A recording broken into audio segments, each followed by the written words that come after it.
आप सभी का द टीचर्स फैक्ट्री में स्वागत है। आज के क्लास में देखेंगे आप बिहार सिविल कोड चपरासी अर्थात प्यून के लिए प्रैक्टिस सेट नंबर 2। इससे पहले हमारा प्रैक्टिस सेट नंबर 1 आ चुका है। आप किसी कारणों से अगर हमारा प्रैक्टिस सेट नंबर 1 नहीं देख पाए तो हमारे इस चैनल के वीडियो सेक्शन में जाकर के उसे अवश्य देख लें। तो आइए, हिंदी और इंग्लिश के प्रैक्टिस के लिए आपको आज का सेशन देखना काफी महत्वपूर्ण है। इस बार बनना है सिविल कोड का चपरासी अर्थात प्यून, तो इस क्लास को पूरा देखें। आइए सीधे चलते हैं। आप देख सकते हैं यहाँ पर जो प्रैक्टिस सेट है, आप यहाँ पर देख सकते हैं यूनिक का जो है प्रैक्टिस सेट है प्यून के लिए। इसी का प्रैक्टिस आपको कराया जाएगा, ठीक है। शिक्षा वो शेरनी है जो इसका दूध पिएगा वो दहाड़ेगा। आइए सीधे ले चलते हैं आपको क्लास की ओर। प्रश्न है पहला, हिंदी का प्रश्न आप देख रहे हैं, सामान्य हिंदी का है। बिल्कुल आसान होता है, लेकिन आप इसे प्रैक्टिस करते चलेंगे तभी यह आपके लिए आसान होगा। अगर आप ये सोचे छोड़ देंगे कि यह बिल्कुल हल्का होता है, आसान होता है, तो ये उतना भी आसान नहीं है। आइए और सीधे चलते हैं आज के क्लास की ओर। पहला प्रश्न है, दिए गए वाक्य में रेखांकित खंड को प्रतिस्थापित करने के लिए उपयुक्त विकल्प का चयन करें। रेखांकित यानी जिसके नीचे रेखा दिया हो, जैसे आप यहाँ पर देख सकते हैं, यहाँ पर रेखा दिया हुआ तो ये रेखांकित हो गया है। इसमें लिखा है, आपके विद्वतापूर्ण व्याख्यान ने मेरी शंका का निराकरण हो गया, और इसी निराकरण के बारे में आपको बताना है ये क्या है, ठीक है। ऑप्शन ए विवेचन, बी समाधान, सी संहार, डी स्पष्टीकरण, और आंसर हो जाएगा ऑप्शन नंबर बी समाधान। दूसरा नंबर प्रश्न है, इष्ट शब्द का विलोम शब्द है। विलोम का मतलब उल्टा होता है, और ए में ऑप्शन दिया है अवनति, बी में अनिष्ट, सी बुरा, या डी पतन, और इसका सही आंसर हो जाएगा ऑप्शन नंबर बी यानी अनिष्ट। चलिए प्रश्न है तीसरा, अंधे के हाथ बटेर लगना। क्या है प्रश्न? अंधे के हाथ बटेर लगना। यह मुहावरा है और इसका सही अर्थ आपको बताना है। चलिए ऑप्शन आपको 4 दिए गए हैं, ऑप्शनों को ध्यान से देख लीजिए। ए अंधे को सोना मिल जाना, बी हानि होना, सी एकाएक लाभ होना, डी भविष्य की बात को जान लेना, और इसका सही आंसर हो जाएगा ऑप्शन नंबर सी यानी एकाएक लाभ होना। 4 में रिक्त स्थान को भरने के लिए उपयुक्त शब्द का चयन करें। मेरा ध्यान डैश भाई की ओर था। ए तुम, बी हमारे, सी हमें, डी अपने, और 4 का आंसर हो जाएगा दोस्तों ऑप्शन नंबर डी यानी यहाँ पर डी भराएगा। चलिए आगे लिखा हुआ है 5, बहुत सी भाषाओं को जानने वाला के लिए एक शब्द, ठीक है। इतना बड़ा जो शब्द आप दिए हैं, इसके लिए एक शब्द अगर आपसे पूछा जाए कौन सा होगा, तो नीचे में 4 ऑप्शन दिया गया है, ध्यान से देखिए। बहुत सी भाषाओं को जानने वाला को क्या कहते हैं, बस यही तो बता देना है। ए अनुवादक, बी बहुभाषाविद, सी द्विभाषी, या डी प्रशासक, और 5 का जो आंसर होगा ऑप्शन नंबर बी यानी बहुभाषाविद। चलिए 5 के बाद हम लोग देखते हैं 6ठे नंबर प्रश्न को। ध्यान से देखते चले, सभी प्रश्न आपके लिए काफी महत्वपूर्ण है। 6 में है, जो भेदा या तोड़ा ना जा सके। देखिए यहां भी वही बात है, जो भेदा या तोड़ा ना जा सके, इसके लिए आपको एक शब्द देना है, ठीक है। अनेक शब्दों के लिए एक शब्द। तो इसमें ए में है अभेद, बी में है अभेद, सी में पारदर्शी, और डी नश्वर, और 6 का आंसर हो जाएगा दोस्तों ऑप्शन नंबर ए अभेद, ठीक है। दोनों में अंतर है, देख लीजिए, यहां भी है और यहां भी है, ठीक है, लेकिन आंसर हमारा होगा ए, ठीक है। 7, दिए गए वाक्य का वह भाग ज्ञात करें जिसमें कोई त्रुटि है। देखिए नीचे एक वाक्य दिया है, इसमें आपको त्रुटि ढूंढना है। जैसे क्या दिया हुआ है, यहाँ पे देखिए, वर्तमान युग कंप्यूटर तथा सूचना प्रौद्योगिकी की युग है। ए ऑप्शन दिया है सूचना प्रौद्योगिकी, बी वर्तमान युग, सी की युग है, डी कंप्यूटर तथा, और इसका जो आंसर हो जाएगा 7 का ऑप्शन नंबर सी की युग है। प्रश्न है 8, पराधीन शब्द का विलोम शब्द। पराधीन जो शब्द दिया है इसका विलोम यानी उल्टा शब्द बताना है आपको। ए अधीन, बी स्वाधीन, सी प्राचीन, या डी अर्वाचीन, ठीक है। और 8 का आंसर हो जाएगा ऑप्शन नंबर बी यानी स्वाधीन। ठीक है। 8 के बाद हम लोग चलते हैं 9 की ओर। 9 में दिया हुआ है सर्प यानी सांप का पर्यायवाची शब्द, यानी जैसे अभी हमने कहा सर्प को सांप भी कहते हैं, तो पर्यायवाची का मतलब ही हो गया दूसरा सर्प को। और इसमें से नीचे जो 4 ऑप्शन दिया है उसमें से कौन ऐसा है जिसे सर्प की संज्ञा दी जाती है? जैसे ए अहित, बी व्याल, सी पतंग, डी शार्दुल। और 9 का जो आंसर हो जाएगा ऑप्शन नंबर बी यानी ब्याल। क्या होगा? ब्याल, ये इसका आंसर हो जाएगा। ठीक है। प्रश्न 10, चोली दामन का साथ, देखिए मुहावरा आ गया, का सही अर्थ है क्या? ए मेल न होना, बी कटु शत्रुता, सी दुश्मनी, डी घनिष्ठ संबंध होना। और 10 का जो आंसर हो जाएगा दोस्तों ऑप्शन नंबर डी यानी घनिष्ठ संबंध होना। 11, सही वर्तनी वाले शब्द का चयन करें। वर्तनी का मतलब यानी नीचे जो 4 जो शब्द दिया गया है आपको उसमें से कौन सही है? ठीक है। ऑप्शन नंबर चारों को देख लीजिए और इसका जो आंसर हो जाएगा ऑप्शन नंबर सी परिवार। यह जो परिवार लिखा हुआ है यह सही है, बाकी सब गलत। चलिए 11 के बाद सीधे ले चलते हैं आपको 12 नंबर प्रश्न में। और अभी तक आपने हमारे इस चैनल को सब्सक्राइब नहीं किए तो सब्सक्राइब अवश्य कर ले। चलिए ध्यान से देखते चलिएगा सभी प्रश्नों को, ठीक है, ताकि सभी प्रश्न आपको अच्छा से समझ में आ सके। 12 नंबर प्रश्न है सही वर्तनी वाले शब्द का चयन करना है। फिर 4 ऑप्शन आपको दिए गए हैं, इसमें से कौन ऐसा है जो सही है, बाकी 3 गलत है।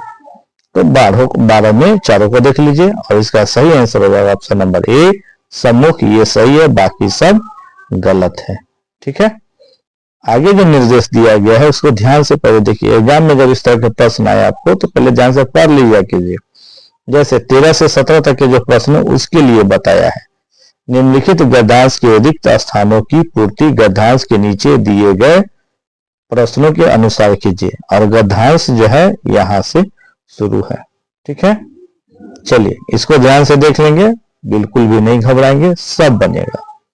विज्ञान के क्षेत्र में जाकर लोग धर्म की डैश यहीं पर भरना है। ठीक है। आगे है करने लगते हैं धर्म पर डैश का छालन, छालन नहीं लांछन है, सॉरी यहाँ पे क्या दिया हुआ है लांछन, लांछन लगाकर वैज्ञानिक अपने सत्यान्वेषी होने का गुणगान करते हैं। सच्चाई यह है कि धर्म और विज्ञान अलग अलग होकर भी अलग अलग नहीं है, दोनों का उद्देश्य डैश का हित है। धर्म का डैश फिर यहाँ आ गया, मनुष्य के भीतर परोपकार, त्याग, बलिदान करना और प्रेम का डैश करके उसे सुंदर सामाजिक जीवन जीने योग्य बनाना है। इसका पहले आप एक स्क्रीनशॉट ले लीजिए ताकि आगे जो प्रश्न बनेगा उसमें आप उसको भरते चलिएगा। चलिए 13 नंबर प्रश्न है, उसको देखिए। गद्यांश के संकेत रिक्त स्थान एक में यानी कि यहाँ पर जो आप अभी देख रहे थे यहाँ पर क्या बढ़ाएगा, तो इसका जो सही आंसर हो जाएगा ऑप्शन नंबर हो जाएगा सी यानी उपेक्षा। वहां पर क्या बढ़ाएगा उपेक्षा। अब उसी तरह से 14 है, तो 14 में जो है यहाँ पर जो 2 नंबर जो छोड़ा गया था जो कि आप यहाँ पे देख रहे थे, यहाँ पे क्या बढ़ाएगा, तो इसमें दिया गया है, ठीक है, ध्यान से देखिए, ये अंधविश्वास। ठीक। अब उसी तरह से यहाँ तीसरा नंबर जो है 15 नंबर प्रश्न में इसी को भरना है, तो ध्यान से देख लीजिए। यहाँ पर क्या हो जाएगा ऑप्शन नंबर डी हो जाएगा। फिर 16वां जो नंबर है वहां पर जो 4 नंबर स्थान था तो वहां पर क्या भरा होगा, तो उसका आंसर हो जाएगा बी यानी लक्ष्य। फिर आइए 17वां नंबर जो खाली स्थान था वहां पर आपको भरना था ऑप्शन नंबर डी यानी विकास। तो इस तरह के गद्यांश एक दे दिया जाएगा, उसमें 4-5 प्रश्न बनेगा, उसको अच्छे से पढ़ेंगे आप तब जाके उसका आंसर करेंगे। चलिए 18 नंबर प्रश्न से देखिए ध्यान से क्या है। पत्थर का पर्यायवाची शब्द, पत्थर जो है इसका पर्यायवाची शब्द आपको बताना है। पत्थर का पर्यायवाची शब्द क्या होता है, तो इसमें ध्यान से देख लीजिए। पत्थर का पर्यायवाची शब्द ए शैल, बी अचल, सी भूधर, डी प्रस्तर। और आंसर हो जाएगा 18 का ऑप्शन नंबर डी यानी प्रस्तर। ठीक है, पत्थर को और प्रस्तर भी कहते हैं। 19 नंबर प्रश्न को देखिए, सही वर्तनी वाले शब्द का चयन करना है। वर्तनी वाले यानी कि नीचे में जो चार जो वर्ड आपको दिया गया, शब्द दिया गया, उसमें से सही कौन है? तो 19 का डी यानी औदार, ये सही है, बाकी सब गलत है। 20 जिसे छोड़ा ना जा सके, यानी अनेक शब्दों का एक शब्द आपको देना है और इसमें 4 ऑप्शन आपको दिए गए हैं, ठीक है। और 20 का जो आंसर हो जाएगा दोस्तों ऑप्शन नंबर सी अपरिहार्य हो जाएगा। 21 नंबर में देख लीजिए, आंखें फेर लेना मुहावरा है और इसका सही अर्थ क्या होगा, ध्यान से देख लीजिए। सही अर्थ बस आपको बता देना है। 21 का आंसर हो जाएगा ऑप्शन नंबर बी यानी प्रतिकूल होना। चलिए 21 के बाद हम लोग सीधे बढ़ते हैं 22 की ओर। अभी तक आप जो है हमारे इस सेशन को लाइक नहीं किए तो एक लाइक अवश्य कर दीजिए दोस्तों, इससे हमें मोटिवेशन मिलता है। चलिए प्रश्न है 22, विधि शब्द का विलोम शब्द। ये यहाँ पे विधि दिया है, विलोम यानी उल्टा शब्द आपको बताना है। 4 ऑप्शन आपको सामने दिए गए हैं और इसका सही आंसर हो जाएगा 22 का ए यानी निषेध। विधि का क्या हो जाएगा? विलोम यानी उल्टा, तो निषेध हो जाएगा। चलिए उसी तरह से तो इसमें दिया सही वर्तनी वाले शब्द, यानी वर्तनी नीचे में जो 4 जो शब्द दिए उसमें सही कौन है? ध्यान से देखिए, ऑप्शन हो जाएगा सी आवश्यकता, ये वाला सही है, बाकी सब क्या है? ये सब गलत है। आगे दिया हुआ 24 कल पढ़ना, ये भी मुहावरा है, इसका अर्थ क्या हो जाएगा? देख लीजिए 4 ऑप्शन आपको दिए गए हैं, ध्यान से देखिए। 24 का सी, ठीक है। तो आप इसमें देख रहे हैं कि बहुत सारा जो है यानी चैन मिलना, कल्पना यानी चैन मिलना, बहुत सारे इसमें मुहावरे आ रहे हैं। तो दोस्तों अगर आप चाहते हैं कि मुहावरे का मैं एक क्लास स्पेशल ले लूं तो आप कमेंट करें, हम कमेंट देखेंगे, अत्यधिक होगा तो मैं उस पर एक क्लास अवश्य बना दूंगा, ताकि इसमें जितने भी ज्यादातर जो प्रश्न आ रहे हैं आप देख सकते हैं हिंदी में मुहावरों पर ज्यादा आधारित है। लेकिन आप कमेंट करेंगे, अत्यधिक अगर दिखेगा, मुझे लगेगा कि आप लोग की आवश्यकता है, तो मैं इस पर एक क्लास अवश्य बना दूंगा, उससे बाहर कोई प्रश्न नहीं आएगा मुहावरे का। चलिए 25 नंबर प्रश्न है, संपत्ति शब्द का विलोम शब्द है। देखिए विलोम यानी उल्टा, हिंदी को ध्यान से पढ़ते चले। विलोम का मतलब होता है उल्टा, किसका? संपत्ति का बताना है। तो 25 का जो आंसर हो जाएगा ऑप्शन नंबर डी, संपत्ति का उल्टा विपत्ति। आगे दिया हुआ है 26 नंबर प्रश्न, जिसमें लिखा है दूर की सोचने वाला। ये अनेक शब्द है और इसका एक शब्द आपको देना है, ठीक है। ए दूरदर्शी, बी में है भविष्यवक्ता, सी समदर्शी या डी ज्योतिषी। और 26 का आंसर होगा ए यानी दूरदर्शी। 27 गंगा का पर्यायवाची शब्द, गंगा का पर्यायवाची शब्द बताना है और क्या कहते हैं गंगा को। और नीचे में 4 ऑप्शन है, ए है कालिंदी, बी सरिता, सी नदी या डी मंदाकिनी। और 27 का आंसर हो जाएगा डी यानी मंदाकिनी। 28 नंबर प्रश्न देखिए, सखा का पर्यायवाची शब्द यानी सखा को, और नीचे में जो 4 ऑप्शन दिया गया है उसमें से क्या कह सकते हैं? तो 28 का आंसर हो जाएगा डी, सखा को आप मित्र कह सकते हैं। हम सफर नहीं बोल सकते हैं, राहगीर नहीं बोल सकते हैं, अखंड नहीं बोल सकते हैं, ठीक है। चलिए 28 के अर्थ प्रश्न नंबर आप देख लीजिए दोस्तों 29 नंबर प्रश्न को ध्यान से। रिक्त स्थान को भरने के लिए उपयुक्त शब्द का चयन करें। कौन सा सही होगा? आचरण की सभ्यतामयी भाषा सदा डैश रहती है। ए प्रखर, बी मौन, सी कटु, डी मुखर। और इसमें से जो 29 का आंसर हो जाएगा ऑप्शन नंबर बी हो जाएगा यानी मौन। 30 है, रिक्त स्थान को भरने के लिए उपयुक्त शब्द का चयन करें। तो नीचे में जो दिया गया है उसमें क्या आपको भरना है? जैसे जंगल में डैश अंधकार था, ए में दिया हुआ है विशाल, बी में अधिक, सी महान, डी घना। और 30 का आंसर हो जाएगा ऑप्शन नंबर डी यानी घना।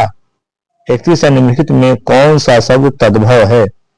तद्भव भी आपको बताना है। ए पुत्र, बी लोटा, सी कीमत, डी पलंग।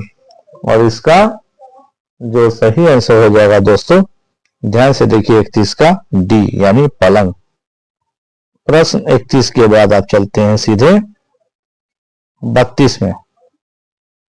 32 में दिया हुआ है नील कमल का में कौन समास है? देखिए नील कमल में समास कौन सा है? ए तत्पुरुष, बी कर्मधारय, सी द्वंद्व, डी बहुब्रीहि।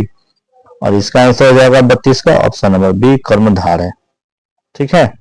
प्रश्न 33 निम्नलिखित शब्दों में किसमें व्यंजन संधि है। अब आपको व्यंजन संधि बताना। ए यद्यपि, बी दिगंबर, सी मानसी, डी मनोहर। और 33 का आंसर हो जाएगा ऑप्शन नंबर बी दिगंबर। 34 पेड़ से पत्ता गिरा, पेड़ से पत्ता गिरा वाक्य में से का कारक की विभक्ति बताना है। ठीक है। कौन सा कारक नीचे में दिया है। ए करण, बी अपादान, सी अधिकरण, डी कर्म। अगर आपको याद है कर्ता ने कर्म को करण, तो ये अगर आपको याद है तो आप आराम से जो है बता सकते हैं कि ये इसका आंसर हो जाएगा बी अपादान। ठीक है। सी। प्रश्न 34 के बाद आप 35 की ओर बढ़ते हैं। 35 नंबर प्रश्न है, हिंदी का ही है। हिंदी किसी एक रूप भाषा का नाम न होकर एक भाषा परंपरा का नाम है। यह कथन किसका है। ए हरदेव बाहरी, बी हजारी प्रसाद द्विवेदी, सी रामविलास शर्मा या डी रामचंद्र शुक्ला। और इसका सही आंसर हो जाएगा ऑप्शन नंबर बी। तो ये अभी तक यहां तक हिंदी रहा। आगे अब इंग्लिश की ओर चलते हैं। इंग्लिश में कोई बहुत भारी नहीं होता है दोस्तों, इसे आप प्रैक्टिस करते चले, बिल्कुल आसान आपको लगेगा। Select the meaning of the given items. देखिए आइटम्स जो नीचे में दिया हुआ है मैनिफेस्टो, इसका मीनिंग क्या होगा। 4 ऑप्शन आपको दिए गए हैं, बस आपको आंसर बता देना है। मैनिफेस्टो इसको याद कर लीजिए, ऑप्शन होगा डी यानी वीक। ठीक है। 37 देख लीजिए, बिल्कुल भी आसान है, बिल्कुल भी इससे नहीं डरे इंग्लिश से। ठीक है। चलिए आप केवल डर रहे हैं, डरिए मत, पढ़ते चलिए। Select the most appropriate word to fill in the blank। नीचे जो यहाँ पर दिया गया इसमें भरना है, बस ध्यान ये रखना है। These medicines are best for curing cold। इसमें क्या भराएगा, बस इसको भर देना है। तो 37 का आंसर हो जाएगा ऑप्शन नंबर ए यानी इफेक्टिव। यहाँ पे इफेक्टिव भरा जाएगा। 38 में लिखा हुआ select the meaning of the given item. नीचे में फिर आइटम दिया हुआ है, उसका मीनिंग बता देना। हिट ए बैड पैच, इसका मीनिंग क्या हो जाएगा। 4 ऑप्शन दिए गए हैं। 38 का आंसर हो जाएगा ऑप्शन नंबर सी। क्या दिया है, एक्सपीरियंस्ड डिफिकल्टीली। ठीक है। क्या लिखा है, एक्सपीरियंस्ड डिफिकल्टी। प्रश्न 39, यहाँ पर साइनोनिम देख लीजिए। यहाँ पर साइनोनिम दिया है और उसका गिवन वर्ड आपको जैसे यहाँ पर दिया है एनोई। अब इसको नीचे में जो 4 ऑप्शन दिया गया है इसके बारे में बता दीजिए कि कौन आंसर सही होगा। और इसका आंसर हो जाएगा बी यानी एरिटेट। ठीक है। एनोई का क्या हो गया, साइनोनिम एरिटेट। 40 में दिया हुआ प्रश्न, इसको देख लीजिए। एंटोसाइनिम थोड़ा सा आपको याद करना पड़ेगा। ठीक है। Select the synonym of given word. फिर नीचे में एक वर्ड दिया है एटेन और इसका पूछ रहा है कि साइनोनिम क्या होगा। तो 40 का ऑप्शन हो जाएगा डी यानी अचीव। 40 के बाद सीधे बढ़िए 41 की ओर। चलिए यहां भी एंटोनिम देना है आपको किसका, तो एविडेंट का। पूरा प्रश्न पढ़ना भी नहीं पड़ेगा आपको, सिर्फ हाईलाइटेड वर्ड देख लीजिए, बस इसका आंसर आपको ये बता रहा है कि एविडेंट का आपको एंटोनिम देना है। बस एंटोनिम साइनोनिम याद कर लीजिए कुछ। चलिए 41 का आंसर हो जाएगा ऑप्शन नंबर डी यानी ऑब्सक्योर। 41 में दिया हुआ है select the wrongly spelled word. देखिए यहाँ पर ये लिखा है, इसका मतलब नीचे में कुल 4 में से एक ऐसा वर्ड दिया हुआ है जो उसका स्पेलिंग जो है गलत है। ठीक है। कौन है वो वर्ड, देख लीजिए ऑप्शन सी गवर्नमेंट। ठीक है। स्पेल्ड वर्ड लिखा है, रॉन्गली स्पेल्ड वर्ड है, तो गवर्नमेंट जो है यहाँ लिखा हुआ है गलत है। 43 देख लीजिए, identify the segment in the sentence which contains the grammatical error from the given options। देखिए यहाँ पर ग्रामेटिकल एरर आपको खोजना है जो नीचे में यहां से यहां तक का जो दिया हुआ है इसमें क्या है ग्रामेटिकल एरर, ध्यान से पढ़िए। In clinics you may have noticed sales representatives waiting with doctors. 4 option दिए गए हैं, ध्यान से देख लीजिए। और 43 का आंसर क्या होगा, ऑप्शन हो जाएगा बी यानी वेटिंग विथ, ये गलत है। चलिए आगे जो देते हैं 43 के बाद आप सीधे 44 को देखिए ध्यान से। 44 में क्या दिया हुआ दोस्तों, सिलेक्ट द रॉन्गली स्पेल्ड, फिर वही दिया है कि जो स्पेलिंग में मिस्टेक में कौन सा है 44 का, तो ऑप्शन नंबर डी है, ये है ग्रैंडियर। ठीक है, आगे चलिए 45 number, select the meaning of the given item, यानी ये वहां पे आइटम जो दिए गए हैं to beat about the bush, इसका क्या मीनिंग होगा सही 45 का, तो इसका आंसर हो जाएगा B, to avoid coming to the point. 46 number प्रश्न है, देखिए select the word which meaning the same as the group of words given, जैसे यहाँ पर जो दिया हुआ है इसमें से आपको ग्रुप ऑफ वर्ड्स गिवन कौन, इसका आपको बता दीजिए सेम। लिखा हुआ ए सॉल्यूशन और remedy for all difficulties of disease, जैसे वहां अनेक शब्दों के एक शब्द बना रहे थे, सेम यहाँ पर भी है, ग्रुप ऑफ वर्ड्स के लिए आपको सेम एक वर्ड देना है। तो 46 का जो आंसर हो जाएगा दोस्तों ध्यान से देख लीजिए, ऑप्शन नंबर डी यानी पानासिया। ठीक है, चलिए अगला नंबर 46 के बाद हम लोग देखते हैं 47 नंबर को। सिलेक्ट द एंटोनिम, देख लीजिए, select the antonym of the given word, यहाँ भी एंटोनिम आपको इसका बताना है। ठीक है, मॉडफुल का, और इसका आंसर हो जाएगा ऑप्शन नंबर डी यानी जो यस। ठीक है, 48 नंबर में देखिए, फिर यहाँ पर दिया है ग्रुप ऑफ वर्ड्स। ठीक है, उसका एक आपको बता देना है, किसमें, इसमें से इतना सारा पढ़ने के बाद एक वर्ड में आपको बताना। A person of unconventional and slightly S, देख लीजिए इसमें स्ट्रेंज व्यू और बिहेवियर। ठीक है, इसके बारे में आपको बताना है, तो 48 नंबर का हो जाएगा option number C, eccentric. ठीक है, 49 में देख लीजिए, select the meaning of the given item, to take heart, इसका आपको मीनिंग फुल बता देना है, कौन होगा इसका 49 का, और इसका जो सही आंसर हो जाएगा दोस्तों सी नंबर हो जाएगा, टू गेन कॉन्फिडेंस। 50 नंबर प्रश्न है, select the most appropriate word to fill in the blank, जैसे ये जो सेंटेंस दिया है इसमें आपको बताना है, the wages of daily workers are fixed according dash their skills, और इसका जो आंसर होगा ऑप्शन नंबर ए यानी 2, यहां पर क्या बढ़ाएगा 2। चलिए 50 दोस्तों, यह सेशन आपको कैसा लगा, यह सेशन आपको अगर अच्छा लगा तो एक लाइक अवश्य कर दे। दोस्तों आपको यह सेशन अच्छा लगा हो तो कमेंट कर अवश्य बताएं कि यह सेशन आपको कैसा लगा। अगर आप हमारे चैनल पर पहली बार हैं तो आपका स्वागत है, और आप इस चैनल को सब्सक्राइब अवश्य कर ले और बेल आइकन की घंटी को अवश्य दबा ले। मिलते हैं फिर अगले क्लास में, तब तक के लिए बहुत बहुत धन्यवाद, अपना ख्याल रखें।